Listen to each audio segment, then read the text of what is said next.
ఆంధ్రప్రదేశ్లో కాంగ్రెస్ పార్టీకి షాక్ తగిలింది. పార్టీ సీనియర్ నేత మాజీ మంత్రి డొక్కా మాణిక్యప్రసాద్కు కాంగ్రెస్ గుడ్ బై చెప్పారు. చంద్రబాబు సమక్షంలో టీడీపీలో చేరారు. చంద్రబాబు చేసే అభివృద్ధిని చూసి టీడీపీలో చేరుతున్నట్లు డొక్కా ప్రకటించారు. జనం కోరిక మేరకే డొక్కా పార్టీలో చేరారని మరో టీడీపీ నేత రాయపాటి చెప్పారు.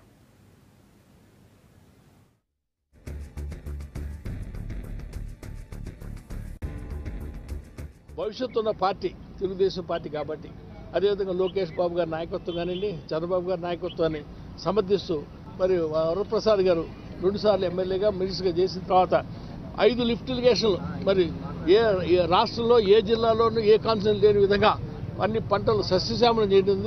ఆ భూములన్నీ కూడా వాళ్ళ జరుగు భూముల కింద లెక్కేసి వాళ్ళందరూ కూడా ఎక్కువ డబ్బు ఇవ్వడం కూడా జరుగుతుంది. కాబట్టి ఇవన్నిటి కూడా క్రెడిట్ గోస్ టు వరప్రసాద్. కాబట్టి ఆయన్ని అందరూ కూడా ప్రజలందరూ కూడా మీరు ఇదే పార్టీలో చేరాలని చెప్పి ఒత్తిడి తీసుకురావడం జరిగింది. మేమందరం కూడా చేస్తే మేమంతా తోట ఉండాలని ఉద్దేశంతో దానికి వారు సమ్మతించడం జరిగింది. వారికి ప్రత్యేకంగా ధన్యవాదాలు తెలుపుతున్నాం.